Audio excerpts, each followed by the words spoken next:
الحمدللہ، اللہ کا لاکھ لاکھ شکر ہے کہ جس نے اپنی یاد کی توفیق اور موقع فراہم کیا۔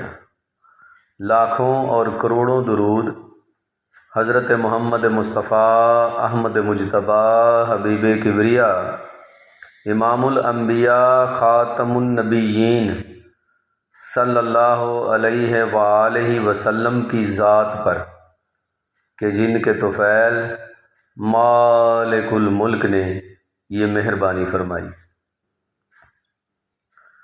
لیلۃ القدر کی رات بڑی رحمتوں والی رات، بڑی برکتوں والی رات، بڑی فضیلت والی رات، بخشش کی رات۔ اس رات کو رب کی رحمت اپنی عروج پر ہوتی ہے۔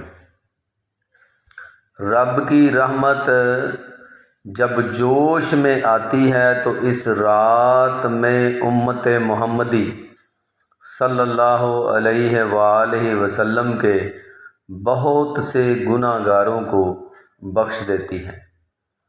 اسے بخشش کی رات بھی کہتے ہیں۔ یہ رب کی رحمت کی رات ہے۔ یہ بڑی ہی فضیلت کی رات ہے، ساری راتوں کی سردار رات ہے لیلۃ القدر کی رات۔ یہ رمضان کے آخری عشرے میں طاق راتوں میں اسے تلاش کرنے کا حکم ہے۔ یہ بڑی ہی اہمیت والی رات ہے۔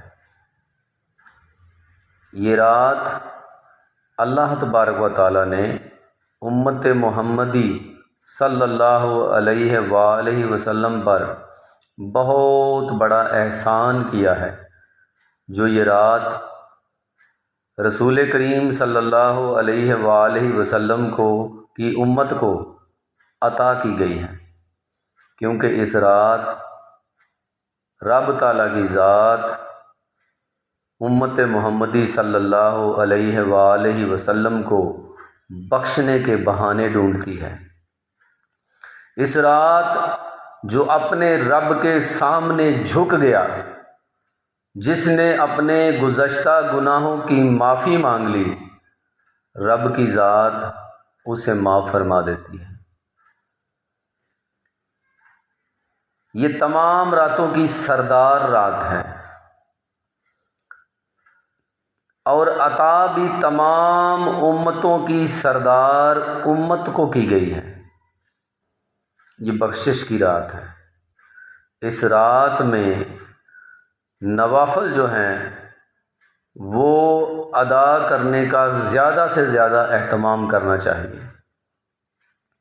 جن لوگوں کے ذمہ قضا نمازیں ہیں، انہیں چاہیے کہ اس رات کو اپنے لیے ایک بابرکت اور رحمت کی رات اور بخشش کی رات تصور کرتے ہوئے اپنی قضا نمازیں جو ہیں ان کو ادا کر لیں۔ یہ قضا نمازوں کی ادائیگی کی رات ہے، یہ عبادت کی رات ہے۔ اس رات میں جتنا ہو سکے نوافل جو ہے وہ ادا کرنے چاہیے۔ اپنے رب کو رو رو کے سجدے میں منانے کی رات ہے۔ اس رات میں جتنی زیادہ سے زیادہ عبادت کا اہتمام ہو سکے وہ کرنا چاہیے۔ یہ رات رب کے سامنے جھک جانے کی رات ہے، اپنے مالک کو منانے کی رات ہے، اپنے گناہوں کی بخشش طلب کرنے کی رات ہے۔ یہ رات گزشتہ گناہوں سے معافی کی رات ہے۔ اللہ سے رو کر، گڑ گڑا کر، رسول کریم صلی اللہ علیہ وآلہ وسلم کا واسطہ دے کر اپنے گناہ جو ہیں ان سے معافی مانگنے کی رات ہے۔ اللہ کے سامنے جھک جانے کی، اپنے آپ کو اللہ کے حضور پیش کرنے کی رات ہے۔ یہ رات بڑے نصیبوں والی رات ہے۔ یہ اور بڑے ہی نصیب والوں کو نصیب ہوتی ہے۔ اس رات کی فضیلت عام آدمی کیا سمجھ سکتا ہے؟ انا انزلناہ فی لیلۃ القدر وما ادراک ما لیلۃ القدر۔ یہ بڑی بابرکت رات ہے۔ اس رات میں آپ کو اپنے رب کو منانا ہے، جیسے بھی ہو، رو کر، گڑ گڑا کر، گھٹنے ٹیک کر، ماتھا رگڑ کر، ناک رگڑ کر اپنے رب کو منانا ہے، ہر صورت منانا ہے۔ اس میں جو نوافل ادا کیے جاتے ہیں ان میں کچھ آپ کو رہنمائی کروں گا کہ آپ نے دو کی تعداد میں آپ نے نوافل ادا کرنے ہیں، جن میں آپ کچھ اس طرح ترتیب کر سکتے ہیں کہ سورۃ فاتحہ کے بعد آپ سورۃ قدر پڑھ سکتے ہیں۔ تعداد آپ 5، 7، 9، 11 یعنی طاق ہندسوں میں آپ تعداد جو ہے مقرر کر لیں۔ سورۃ اخلاص زیادہ سے زیادہ سورۃ فاتحہ کے بعد پڑھیں۔ سورۃ عالم نشرہ سورۃ فاتحہ کے بعد پڑھیں، ساتھ سورۃ اخلاص کو ملائیں، اور جتنا زیادہ آپ اس رات کو قیام کر سکتے ہیں کریں، اپنے رب کے حضور جھک جائیں، اپنے دل کو جھکا لیں، زیادہ سے زیادہ نوافل کا اہتمام کریں۔ قضا نمازوں والے جو ہیں وہ اپنی قضا نمازیں جو ہیں وہ ادا کریں۔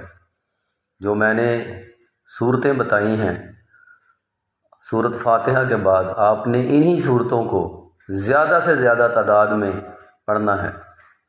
اللہ آپ پر اپنا فضل اور کرم فرمائے گا اور آپ کی بخشش ضرور ہوگی، اور آپ اپنی منزل مقصود نبی کریم صلی اللہ علیہ وآلہ وسلم کے قدموں تک ضرور پہنچیں گے، اور اللہ کا قرب آپ کو حاصل ہوگا۔ امید ہے بات کی آپ کو سمجھ آ گئی ہوگی۔ اللہ تبارک و تعالی عمل کرنے کی توفیق عطا فرمائے۔ وما علینا الا البلاغ المبین۔ السلام علیکم۔